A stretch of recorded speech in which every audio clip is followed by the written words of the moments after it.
bagaimana diduga rekaman voice note WhatsApp Japri jalur pribadi antara Dr. Richard Lee, diduga Dr. Richard Lee dan Elia Miron terbongkar, viral ke permukaan.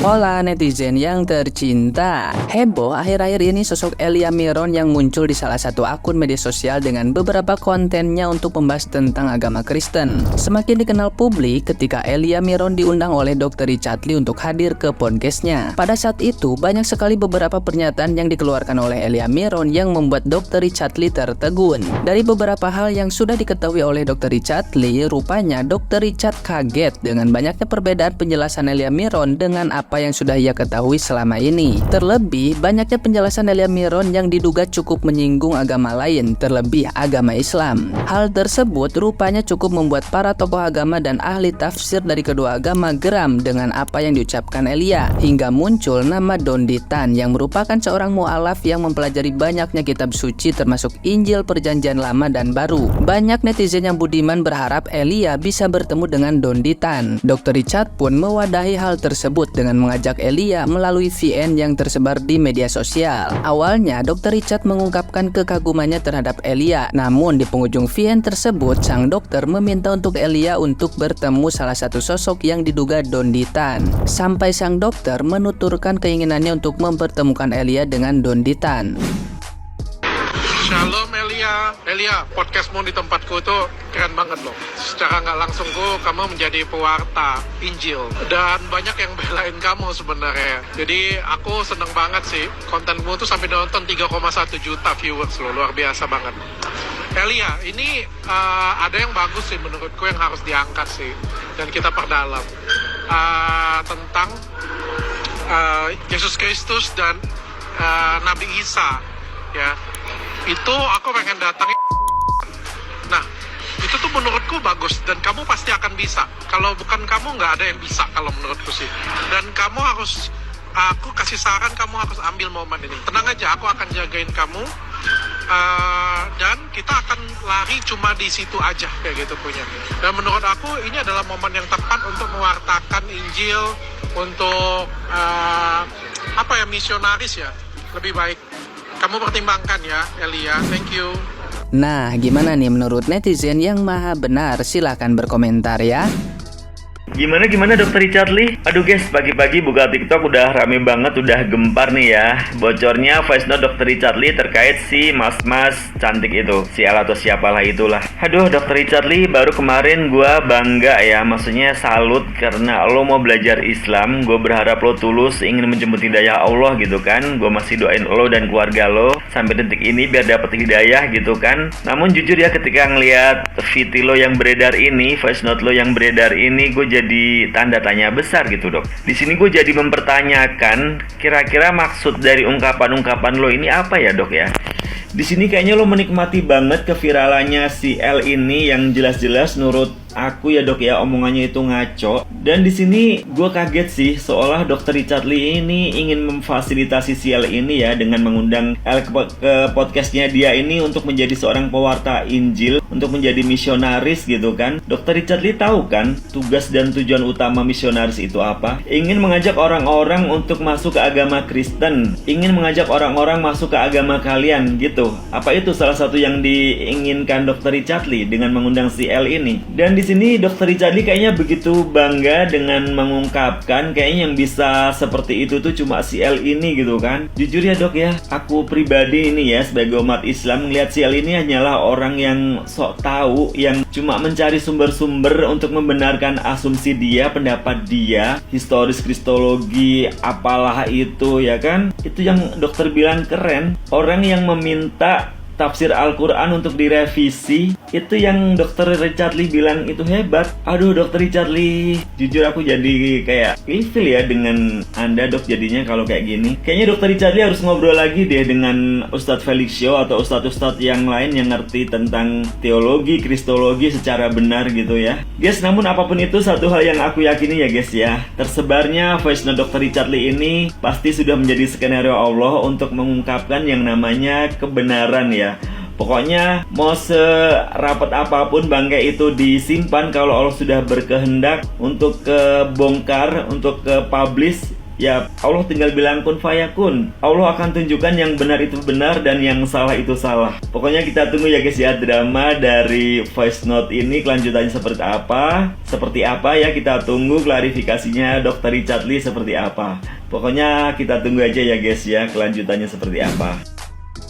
Bocor voice note yang diduga antara Tabib Filter dan Mas Tralala, di mana Tabib Filter sangat bangga dan mengatakan kepada Mas Tralala bahwa videonya itu, podcast mereka telah menyentuh 3 juta views, dan ini adalah kesempatan bagi Mas Tralala untuk kembali membahas topik tentang Israel dan Palestina, dan tentu tentang agama dan Nabi Isa dan Islam, karena ini merupakan momentum bagi Tralala untuk urusan penginjilan.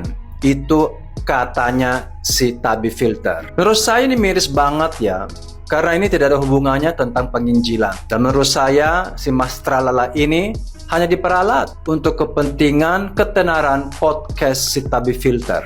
Mas Tralala, kamu akan dirugikan. Kamu hanya dibujuk ya, bahwa kamu tenar, kamu mungkin dapat amplop, dapat honor, kamu dikenal, tapi kamu akan dihujat sama satu negara. Apakah kamu siap? Dan Tabib Filter akan tetap berjaya. Dia akan cuci tangan, dia tidak akan bertanggung jawab. Meskipun dia mengatakan, aku akan jaga kamu, dia tetap akan terus melakukan aksi-aksinya dengan topik-topik ya, tentang urusan gibah-gibah, yang viral-viral, aneh-aneh, yang janda-janda garing, janda gatel, janda-janda terlantar, urusan lato-lato, kue apem. Dia tetap berjalan. Tapi kamunya hanya diperalat sekali, kamu dapat banyak musuh, dan udah. Dan game over. Coba tanya kepada dirimu, dan coba juga tanya kepada pendeta kamu kalau kamu punya. Konsultasi, apakah memang benar kamu harus kembali ke podcast yang sebenarnya yang tidak ada hubungannya dengan agama. Kalau kamu bahas agama, kamu silakan pergi ke sekolah teologi, atau kamu mungkin diundang sama ustadz ke pesantren, atau buka seminar antara agama Islam, Kristen, Hindu, Buddha. Jadi itu benar-benar seminar pendidikan, bukan mencari gara-gara. Ini adalah pesan saya untuk kebaikan kamu. Tapi terserah kamu. Karena kalau mau viral di TikTok ini kan mudah. Kamu ngomong aja yang aneh-aneh. Ada orang yang makan bebong kriuk, akhirnya masuk penjara 2 tahun di Palembang. Ada si Opong Simurung sekarang, dia itu bergaul dan mau kawin sama berondong, viral. Ya kalau mau viral itu aja lah.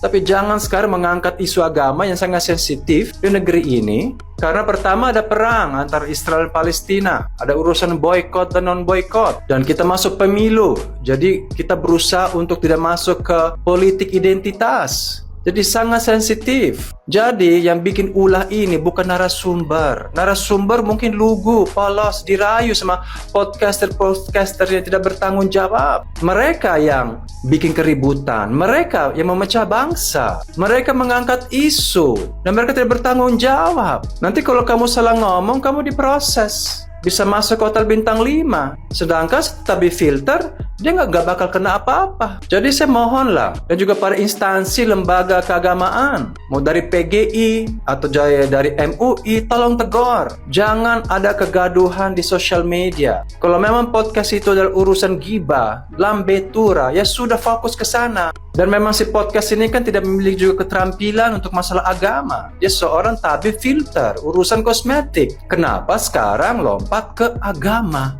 yang dia pun tidak kuasai? Dan mungkin juga si Mas Tralala ini juga nggak kuasa 100%. Karena seorang apologetik ini harus ngerti bahasa Yunani, bahasa Ibrani, bahasa Latin kuno. Dia harus ngerti sosial, budaya, etika, dan punya jam terbang yang tinggi. Ya, berkhotbah di mana-mana, tulis buku apologetik, mengajar di kampus-kampus teologi di dalam luar negeri. Nah, setelah puluhan tahun dia diakui oleh banyak-banyak gereja, baru dicap dapat titel apologetik. Gak sebegitu gampang kita muncul di TikTok, aku apologetik karena saya jago ngomong. Saya ngomong seperti ini karena saya punya gelar STH dan MTH. Ya, saya punya 4 gelar. 2 sekuler, dan 2 rohani. Jadi saya ngerti bidangnya, tapi saya nggak berani ngomong. Makanya saya urus hanya yang lucu-lucu, gibah-gibah, karena sensitif. Jadi tolong ya, ini juga si tabir filter kalau kosmetiknya nggak laku, ya sudah. Itu namanya kan roda berputar. Kadang-kadang kita naik, kita turun. Mentang-mentang sekarang TikTok Shop tutup, sekarang banting setir. Ngomongin agama yang sangat sensitif. Tolong sampaikanlah, dan juga netizen lah. Tolong, kalau memang harus boykot, ya boykot. Kalau kita juga harus kasih sanksi sosial untuk kebaikan kita semua. Jangan bikin gaduh yang tidak perlu. Kita harus saling menghormati, menghargai suku, ras, dan agama. Salah ngomong, mas tralala, itu fatal loh. Karena juga ada undang-undang ras, suku, dan agama. Dan mencemarkan agama orang lain tidak boleh. Dan di podcast karena tidak punya rundown acara yang jelas dan cenderung ngomong asal, kita bisa salah ngomong. Jadi tolong, saya ngomong untuk kebaikan Mas Tralala. Karena untuk tabir filter memang menurut saya itu memang gak ada harapan. Dia tetap kejar uang. Sampai segitunya kejar uang. Semua dihalalkan. Seperti Judas Iskariot yang menjual Yesus demi uang. Janganlah, kita bisnis aja, tapi jangan jual iman demi mencari keuntungan. Ini pesan saya, disclaimer, ini pendapat saya, dan tidak ada yang salah. Ini video yang bijak agar kita mendapatkan ketenangan, kedamaian di tengah-tengah banyak isu yang sangat sensitif saat ini. Saya mohon, terima kasih, dan saya percaya kalian semua mendukung video ini. Terima kasih.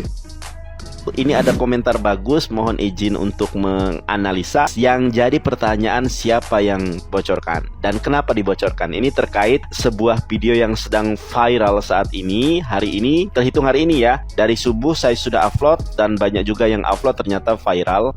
Bagaimana diduga rekaman voice note WhatsApp Japri, jalur pribadi antara Dr. Richard Lee, diduga Dr. Richard Lee dan Elia Miron terbongkar, viral ke permukaan. Siapa yang bocorkan? Tentu dalam hal ini analisa saya adalah Elia Miron. Dan lanjut pertanyaannya, kenapa dibocorkan? Saya rasa ini adalah salah satu sikap ketersinggungan dari Elia Miron. Kenapa tersinggung? Jadi Elia Miron sudah berbagai macam cara ya, yang bersangkutan Mbak Elia ini menyampaikan tentang Palestina, tentang Israel. Tetapi di lain sisi Dr. Richard malah katanya mau belajar Islam, yang dalam tanda kutip mau masuk Islam, mu'alaf ya. Akhirnya Elia Miron, waduh, saya sudah capek-capek begini dan begono menjelaskan, kamu bukannya semakin kuat imannya, malah mau belajar Islam. Itu hanya sekedar analisa saya. Mungkin teman-teman punya analisa yang lain, silahkan. Masing-masing kita boleh menganalisa suatu perkara, suatu peristiwa yang terjadi pada akhir-akhir ini mengenai Elia Miron. Terima kasih. Assalamualaikum warahmatullahi wabarakatuh.